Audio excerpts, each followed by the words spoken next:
எல்லாம் ஒன்னா சேர்ற மாதிரி காலம் கழிஞ்சு வந்திருக்குன்னு சொல்றீங்க. அப்படி இருக்கும்போது நீங்க எடப்பாடி பழனிசாமி பத்தி பேச வேண்டிய அவசியம் எல்லோரும் ஒன்று சேரணும் என்ற திட்டத்தை தகர்க்க வேண்டும் என்பவராக எடப்பாடி இருக்கிறார். அதனால் எடப்பாடியை தவிர்த்துட்டு எல்லோரும் ஒன்று சேரணும். ஒன்னா சேர போற காலம் வந்திருக்கு கழிஞ்சு வந்திருக்குன்னு சொல்றீங்க. அதுக்கப்புறம் இவரை பத்தி நீங்க பேச வேண்டிய அவசியம் என்ன? எடப்பாடி பேசுகிறார் அல்லவா, ஒற்றுமை வந்துவிடக்கூடாது என்று எடப்பாடி பேசுகிறார். அது ஒற்றுமைக்கு இடையூறாக இருக்கிற எடப்பாடிக்கு நாங்கள் பதில் சொல்ல வேண்டிய நிலை வந்திருக்கிறது. இப்போ நீங்கள் பரமக்குடிக்கு வர்றீங்க, ஒரு திருமணத்துக்கு வந்து மணமக்களை வாழ்த்து விட்டு வேலையை பார்த்துட்டு போயிருக்கணும். அங்கே மைக்க பிடிச்சிட்டு பத்திரிகையாளர் கூப்பிட்டு ஓபிஎஸ் துரோகி வஞ்சகம் இதெல்லாம் பேசலாமா? நாங்கள் என்ன சொல்றோம், நீ ரத்த காட்டேறி தன் சுத்த செய்வோம் என்று சொல்கிறது. இவர்தான் வஞ்சகம் துரோகத்தின் அடையாளம். இவர் அண்ணன் ஓபிஎஸ் மீது பொய் சொல்கிறார், பழி போடுகிறார் என்கின்ற பதிலை சொல்ல வேண்டிய நிலை வந்திருக்கிறது. இன்னும் சொல்ல போனால் ஒற்றுமைக்கு இடையூறு என்னைக்கும் செய்வார். ஒற்றுமையை ஏற்படுத்த எடப்பாடி ஒத்துக்கொள்ள மாட்டார். அவர் தான் சொல்றாரு. கட்சியோட செயற்குழு பொதுக்குழு நடக்குது, அங்க போய் சேராம கட்சி அலுவலகத்துக்கு போக வேண்டிய அவசியம். மிக அருமையான கேள்வி கேட்டீங்க. எடப்பாடி அடிக்கடி குற்றம் சுமத்துகிற போது தலைமை கழகத்திற்கு போனார், ஆவணங்களை திருடி கொண்டு போய்விட்டார், ரவுடிசம் செய்தார். தவறு. வானகரத்தில் எடப்பாடி ஒரு பொதுக்குழுவை கூட்டுகிறார். அண்ணன் ஓபிஎஸ் அப்பொழுது வரை ஒருங்கிணைப்பாளர், பொருளாளர், கட்சியின் பொருளாளர். கட்சியின் தலைமை அலுவலகத்துக்கு அவர் போறார். அப்படி போகிற போது பொதுக்குழு நடத்தக்கூடிய எடப்பாடி, டி நகர் சத்யா, விருகை ரவி, ஆதிராஜாராம், வேளச்சேரி அசோக் இவர்களின் தலைமையில் 500க்கும் மேற்பட்ட அடியாட்களை முதல் நாள் இரவே தலைமை கழகத்தில் உள்ள கொண்டாந்து வச்சு, நான் வேணும்னா அந்த வீடியோ பதிவுகள் கூட உங்களுக்கு தர தயாரு. டான்ஸு, பாட்டு, மது எல்லாம் இருக்கு. இதெல்லாம் இங்கே நடந்தது, தலைமை கழகத்துக்குள் நடந்தது. நான் கேட்கிறேன், ஓபிஎஸ் கட்சியின் பொருளாளர், 3 முறை முதலமைச்சர், அம்மாவால் அடையாளம் காட்டப்பட்டவர், அவர் தன் அலுவலகத்துக்கு உள்ளே போகிறார். அதை தடுப்பதற்கு இவர்கள் யார்? கள்ள விட்டு வீசினது அவங்க. அண்ணன் ஓபிஎஸ் ரவுடிஸோட வரல சார், மாவட்ட செயலர் தொண்டரோட போனார்.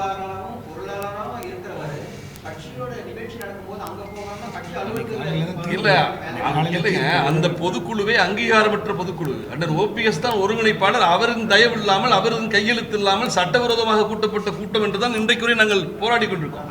அந்த கூட்டத்துக்கு இவர் எப்படி போவார்? எனக்கு எதிராக என்னை விமர்சிப்பதற்காக, என்னை நீக்குவதற்காக ஒரு கூட்டத்தை நடத்துகிறார்கள். ஏற்கனவே ஒரு பொதுக்குழுக்கு போனோம்ல, நம்பிக்கையோடு அண்ணன் ஓபிஎஸ் கையெழுத்து போட்ட பொதுக்குழுக்கு சென்று விட்டு அங்கே என்ன நடந்தது? மறுபடியும் அந்த பொதுக்குழுக்கு எப்படி போக முடியும்? அவர் தலைமை கழகத்துக்கு போறாரு. நீங்க பொதுக்குழு நடத்துற நேரத்தில் மாவட்ட செயலர் எல்லாம் எதுக்காக தலைமை கழகத்தில் ரவுடியோட உட்காந்துருந்தான்? என்ன நோக்கம்? அப்ப கலவரத்தை ஏற்படுத்துவதற்காக பொதுக்குழுக்கு நீங்க வர வேண்டாம். அடியாட்களோடு அதிமுக தலைமை அலுவலகத்தில் இருங்க. ஓபிஎஸ் வந்தால் அவர் மீது தாக்குதல் தொடுங்கள் என்கின்ற திட்டத்தை வகுத்தது எடப்பாடி. அண்ணன் ஓபிஎஸ் அங்கிருந்து எடுத்து வந்தது சொத்து பத்திரம் இல்லை, கட்சியின் நிர்வாகிகள் பட்டியல். அவர் கட்சியின் பொருளாளர். அதனால அவருக்கு தேவையான ஆவணங்களை எடுத்துக்கொண்டு வருவதற்கு அவருக்கு உரிமை உண்டு.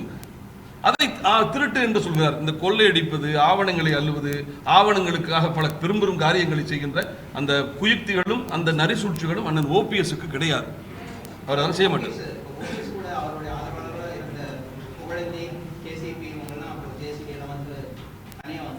தவறு கிடையாது. அவங்க என்ன சொல்றாங்கன்னா, ஒற்றுமையை அமைப்பதற்காக நாங்கள் இங்கிருந்து போறோம், உங்க கூடவே இருந்துகிட்டு நாங்கள் ஒற்றுமைன்னு சொன்னா ஒருதலை சார்புன்னு சொல்லுவாங்க.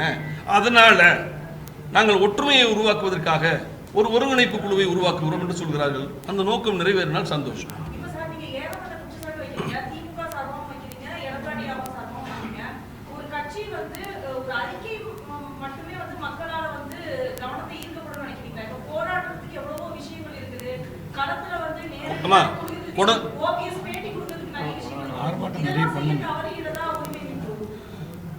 திருச்சியில மாநாடு கூட்டி அண்ணன் ஓபிஎஸ் திராவிட முன்னேற்ற கழகத்தினுடைய ஆட்சியை கண்டித்தார். எடப்பாடியும் சேர்த்து கண்டித்தார்.